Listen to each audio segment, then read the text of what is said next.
Hello নমস্কার, welcome to it's by Madhulika, easy and tasty recipes by Madhulika. আমার রান্নাঘরে আপনাদের সকলকে স্বাগত। আজকে আমি বানাচ্ছি কাতলা মাছের রেজালা। মাংসের রেজালা তো আমরা খেয়েই থাকি, মাছের রেজালাও কিন্তু খেতে অসাধারণ হয়। মিষ্টি পোলাওয়ের সাথে যতটা ভালো লাগে, ভাতের সাথেও ততটাই ভালো লাগে। রুই মাছের নিত্য নতুন রেসিপির খোঁজ আমরা করেই থাকি। আজকে সেই লিস্টে একটা নতুন রেসিপি অ্যাড হবে, কাতলা মাছ বা রুই মাছের রেজালা। বানানো খুব সহজ আর খেতে দুর্দান্ত।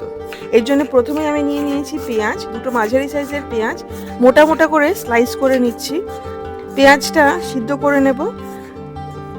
1 কাপ জলে পেঁয়াজটা দিয়ে 10 মিনিট মাঝারি আঁচে ঢাকা দিয়ে সিদ্ধ করে নেবেন, পেঁয়াজটা যাতে একদম সিদ্ধ হয়ে যায়। আর পেঁয়াজটা ঠান্ডা হয়ে গেলে তারপরে কিন্তু পেস্ট করে নেব। তার জন্য দিয়ে দেবো প্রথমে 2টো কাঁচা লঙ্কা, আপনারা ঝাল অনুযায়ী দেবেন, খুব ঝাল হয় না রেজালা, চাইলে একটা লঙ্কাও দিতে পারেন। তারপরে পেঁয়াজটা দিয়ে পেস্ট করে নেব, একদম মিহি পেস্ট। যদি জল লাগে তাহলে পেঁয়াজ সিদ্ধ জলটাই কিন্তু ইউজ করব। মাছ নিয়ে নিয়েছি আমি এখানে 500 গ্রাম, কাতলা মাছ বা রুই মাছও নিতে পারেন। আমি আজ গাদার টুকরো ইউজ করছি, তবে পেটির টুকরো দিলেও কিন্তু খেতে খুব ভালো লাগে। ম্যারিনেট করে নিতে হবে 1/2 চা চামচ নুন, 1/2 চা চামচ আদা বাটা আর 1/2 চা চামচ রসুন বাটা দিয়ে খুব ভালো করে মাখিয়ে নিয়ে 15 মিনিট মতো ম্যারিনেট করে নিতে হবে। মাছটা এইভাবে ম্যারিনেট করে রাখলে খেতে কিন্তু খুব সুস্বাদু হয় আর রেজালার টেস্টটাও বেড়ে যায়। রেজালায় 2টো জিনিস খুব ইম্পর্টেন্ট, 1 নম্বর হচ্ছে দই আর 2 নম্বর হচ্ছে পোস্ত। আমরা পোস্তর একটা পেস্ট বানিয়ে নেব, তার জন্য মিক্সি জারে নিয়ে নেব 1 চা চামচ পোস্ত আর 10টা থেকে 12টা কাজু বাদাম। প্রথমে গুঁড়ো করে নিয়ে তারপরে জল দিয়ে একদম মিহি পেস্ট করে নেব। প্রথমেই জল দিয়ে দিলে কিন্তু এত ভালো পেস্ট হয় না, আপনারা চাইলে কাজু বাদামটাকে গরম জলে ভিজিয়ে রেখেও পেস্ট করতে পারেন। আমি রান্নাটা কড়াইতে করছি, একটা চ্যাপ্টা বাসনে করলেও খুব ভালো হয়। 1/2 কাপ তেল রিফাইন্ড অয়েল, আমি এখানে রাইস ব্র্যান অয়েল ইউজ করেছি, গরম করে নিয়ে মাছটাকে ভেজে নিতে হবে হালকা গোল্ডেন ব্রাউন করে। একদম কম ভাজবেন না, খুব বেশিও ভাজবেন না, এইরকম ঠিক এরকম রং হবে, হালকা গোল্ডেন ব্রাউন। এক একটা সাইড 4 থেকে 5 মিনিট ভাজলেই চলবে। আমি এখানে 2 ব্যাচে মাছটাকে ভেজে নিচ্ছি, সাবধানে ভাজতে হবে যাতে মাছটা ভেঙে না যায়। 4খানা মাছ ভাজা হয়ে গেলে বাকি 2টো মাছ দিয়ে ঠিক ওই রকম ভাবেই ভেজে নিচ্ছি। এরকম ভাবে মাছটা ভাজা হবে। আমার প্রত্যেক রান্নার ভিডিওর নিচে সেই রান্নার রেসিপি এবং ওই ধরনের আরও কিছু রান্নার রেসিপির লিঙ্ক শেয়ার করা থাকে, রেসিপিগুলো ভালো লাগলে প্লিজ ট্রাই করবেন। বাকি যে তেলটা আছে তার মধ্যে দিয়ে দেবো 2টো তেজপাতা, 5টা থেকে 6টা শুকনো লঙ্কা, 1 ইঞ্চি দারচিনি, 2টো থেকে 3টে এলাচ। ভেজে নিতে হবে যতক্ষণ না খুব সুন্দর গন্ধ বেরোচ্ছে। এলাচটাকে থেতো করে নেবেন, নাহলে কিন্তু ফাটবে। ফোড়নের খুব সুন্দর গন্ধ বেরোলে দিয়ে দেবো নুন, আমি এখানে স্বাদ মতো নুন দিয়েছি, 1 চা চামচ নুন দিয়েছি। তারপরে দিয়ে দেবো সেদ্ধ করে রাখা পেঁয়াজ আর কাঁচা লঙ্কা বাটাটা। পেঁয়াজ বাটাটা দিয়ে ভেজে নিতে হবে যতক্ষণ না পেঁয়াজ বাটাটা খুব ভালো করে ভাজা হয়ে যায়।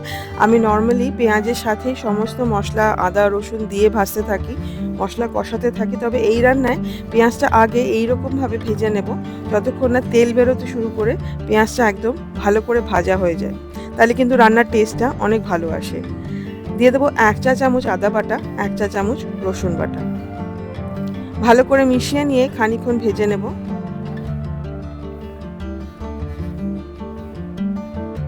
এইবারে দিয়ে দেবো এক এক করে মশলা। 1/2 চা চামচ জিরে গুঁড়ো, 1 চা চামচ ধনে গুঁড়ো, গরম মশলা গুঁড়ো 1/2 চা চামচ। আমি এখানে বাড়িতে বানানো গরম মশলা ইউজ করেছি, আপনারা যদি কেনা গরম মশলা ইউজ করেন শাহি গরম মশলা তাহলে কিন্তু 1 চা চামচ দেবেন। রেজালাতে দই তো পড়বেই, 1/2 কাপ দই ভালো করে ফেটিয়ে দিয়ে দিলাম। গ্যাসটা কিন্তু এখন বন্ধ আছে। দইটা দেওয়ার পরে ভালো করে মিশিয়ে নিয়ে তারপরে আবার ফ্লেমটা অন করব। দইটা দিয়ে 5 থেকে 7 মিনিট মাঝারি আঁচে মশলাটাকে কষিয়ে নেব। তারপরে দিয়ে দেব পোস্ত বাটাটা। আমি যখনই রান্নায় টক দই দিই ফ্লেমটা বন্ধ করে দিই, দইটা যাতে রুম টেম্পারেচারে থাকে। আর দইটা দেওয়ার পরে ক্রমাগত নাড়িয়ে মিশিয়ে নিই যাতে কোনো লাম্পস না থাকে।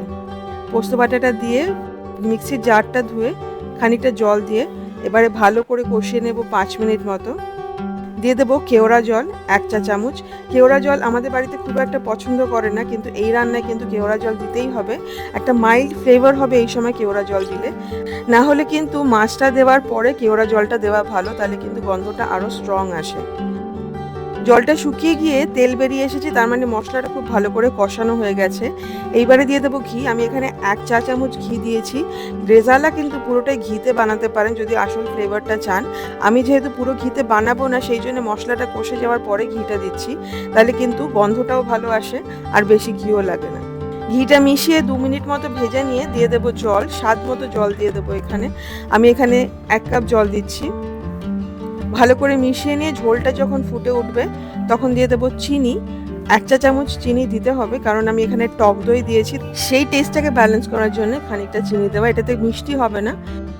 ঝোলটা খুব ভালো করে যখন ফুটতে শুরু করেছে তখন দিয়ে দেবো ভেজে রাখা মাছগুলো দিয়ে ভালো করে ঝোলের সাথে মিশিয়ে নিয়ে 10 থেকে 15 মিনিট ঢেকে রান্না করতে হবে কম আঁচে।